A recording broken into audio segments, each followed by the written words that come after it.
दिल से बुलाया केमिस्ट्री क्लास 12 को पढ़ाने हिमांशु कुमार आया। तो आज हम लोग दोस्त फुल एचडी में हेलो एल्किन का इंट्रोडक्शन पढ़ेंगे। तो यहाँ पर देखिए दोस्त, सबसे पहले हम लोग जानेंगे दोस्त आखिर हेलोजन क्या होता है। तो हेलोजन दोस्त दो कंपोनेंट से मिलकर बना हुआ है, एक है हेलो, दूसरा है आपका जन। यहाँ पर देखिए दोस्त, हेलो का मतलब हो गया आपका सॉल्ट, हेलो का मतलब होता है सॉल्ट, और जन का मतलब होता है फॉर्मेशन। तो एक ऐसा एलिमेंट जिसकी मदद से हम लोग नमक को बना सकते हैं, वही हमारा दोस्त हेलोजन कहलाता है।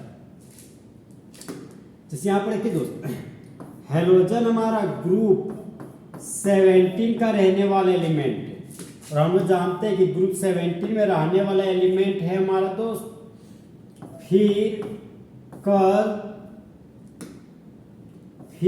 कल बाहर आई अंटी, जहां पर फ्लोरीन का एटॉमिक नंबर 9 होता है, क्लोरीन का एटॉमिक नंबर आपका 17 होता है, ब्रोमीन का एटॉमिक नंबर 35 है, आयोडीन का एटॉमिक नंबर 53 होता है, एस्टेटिन का एटॉमिक नंबर 85 है। लेकिन दोस्त ग्रुप 17 में जनरली 4 ही एलिमेंट का जिक्र होता है, फ्लोरीन, क्लोरीन, ब्रोमीन, आयोडीन। तो आखिर एस्टेटिन का जिक्र क्यों नहीं होता है? तो एस्टेटिन दोस्त एक तरह का रेडियो एक्टिव एलिमेंट है, एक ऐसा एलिमेंट जिसको तोड़ने पर अल्फा, बीटा और गामा रेज रिलीज होता हो, उसी को बोलते हैं रेडियो एक्टिव एलिमेंट। तो एस्टेटिन हमारा रेडियो एक्टिव एलिमेंट होने की वजह से, इसके बारे में कम इंफॉर्मेशन होने की वजह से एस्टेटिन को जनरली ग्रुप 17 में कंसीडर नहीं किया जा सकता, नहीं किया जाता है। तो ग्रुप 17 में जनरली तो 4 एलिमेंट का हम लोग जिक्र हमेशा करेंगे, एक है फ्लोरीन, दूसरा क्लोरीन, तीसरा ब्रोमीन और चौथा हमारा आयोडीन। तो हम लोग दोस्त बोल सकते हैं कि हेलोजन का सबसे पहले जानते हो सिंबल, हेलोजन का सिंबल हो गया आपका एक्स, वेयर एक्स, जहां पर एक्स हमारा दोस्त हेलोजन है, और हेलोजन के रूप में पाया जाने वाला एलिमेंट है हमारा फ्लोरीन, क्लोरीन, ब्रोमीन और आयोडीन। तो सबसे पहले हम लोग दोस्त इसका लैंग्वेज लिखते हैं।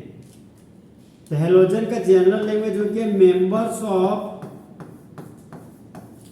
ग्रुप 17 या 7th A group are known as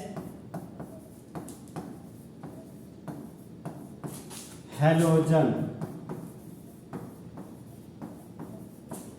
देखिए दोस्त, लैंग्वेज हमको बोलता है कि ग्रुप 17 या 7th A ग्रुप के सदस्य को कहते हैं हम लोग हेलोजन। तो यहाँ पर हेलो एल्केन में हेलोजन के बारे में तो जान गए, अब हम लोग दोस्त हेलो एल्केन के बारे में जानते हैं। आखिर हेलो एल्केन है क्या? हेलो एल्केन, यहाँ पर देखिए दोस्त, सबसे पहले हम लोग हेलो एल्केन को बनाते कैसे वो पढ़ेंगे, फॉर्मेशन। देखिए दोस्त, हेलो एल्केन को हम लोग दोस्त एल्केन से बनाते हैं। तो एल्केन का जनरल सिंबल हो गया हमारा RH। तो एल्केन का जनरल सिंबल RH हो गया, तो यहाँ पर लिख दिया RH। तो R के लिए रूट वर्ड हो गया अल, सिंगल बॉन्ड के लिख दिए N। तो इस कंपाउंड को बोलते हैं अल्केन। तो जब अल्केन से हाइड्रोजन एटम को हटाते हैं, तो यहाँ से हाइड्रोजन को हटाए तो ये बन गया हमारा अल्काइल ग्रुप। यहाँ पर लिख दिया हम अल्काइल ग्रुप, हाइड्रोजन था तो यहाँ हाइड्रोजन लगा दिया।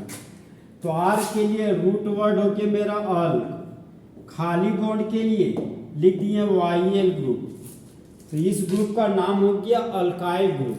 अब यहाँ पर देखिए दोस्त, एक हाइड्रोजन आइटम हटाए ना तो एक हेलोजन एटम जोड़ेंगे।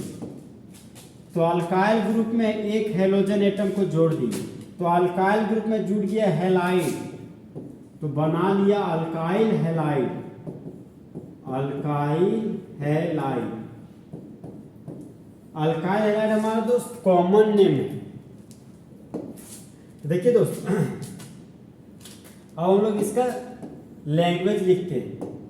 इसका लैंग्वेज हो गया हमारा दोस्त the organic compound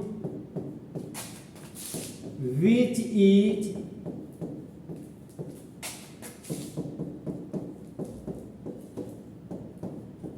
formed by removal of hydrogen atom from alkane by equal number of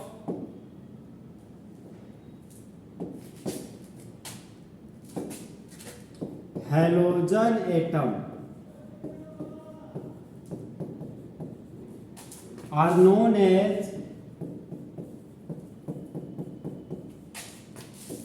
haloalkane, haloalkane। यहां पर देखिए दोस्तों,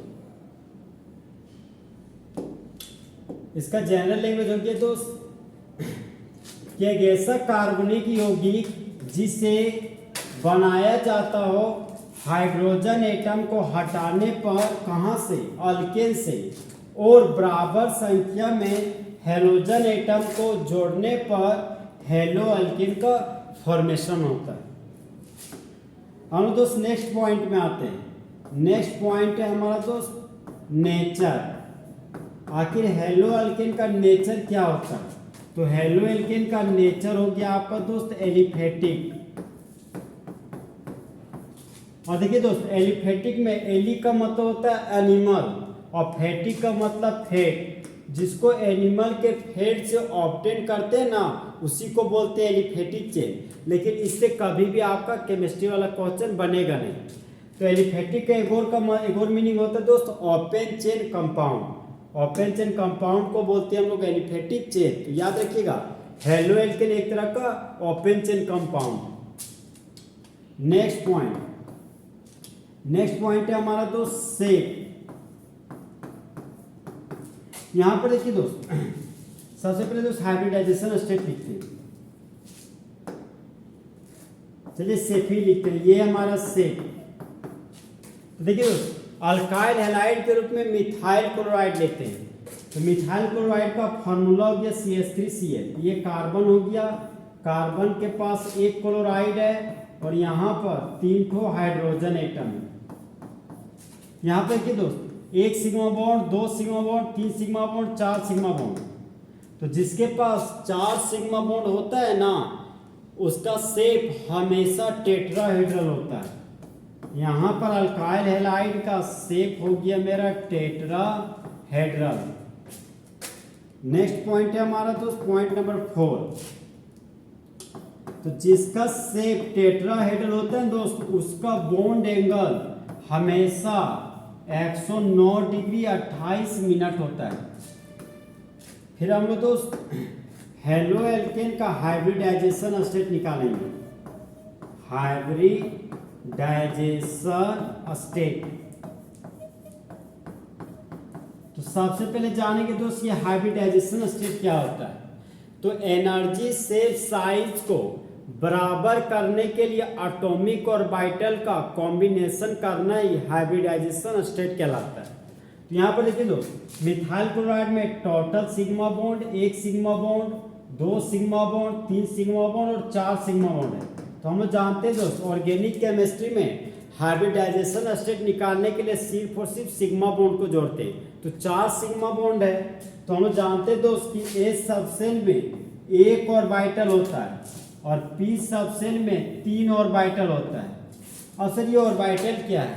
तो देखिए दोस्त, वो खास जगह जहां पर भगवान के मूर्ति के पाए जाने का संभावना सबसे ज्यादा हो, उसे मंदिर कहते हैं। तो ऑर्बिटल देखिए दोस्त, वो खास जगह जहां पर इलेक्ट्रॉन के पाए जाने का संभावना सबसे ज्यादा हो उसको ऑर्बिटल कहते हैं। तो 4 सिग्मा बॉन्ड भरना है दोस्त, तो 1 सिग्मा बॉन्ड एस ऑर्बिटल में गया, बचा हुआ 3 सिग्मा बॉन्ड हमारा पी ऑर्बिटल में जाएगा। तो दोनों ऑर्बिटल को कंबाइन कर दिए, तो एस ऑर्बिटल में 1 सिग्मा बॉन्ड और पी ऑर्बिटल में 3 सिग्मा बॉन्ड। तो अल्काइल हैलाइड का हाइब्रिडाइजेशन स्टेट हो गया हमारा sp3। तो इस तरह हमारे दोस्त फुल एचडी में हेलो एल्केन का इंट्रोडक्शन खत्म हुआ। तो दोस्त जले हुए को आग और बुझे हुए को राख कहते हैं, और जो राख को बारूद बना दे उसे मासू कुमार कहते हैं।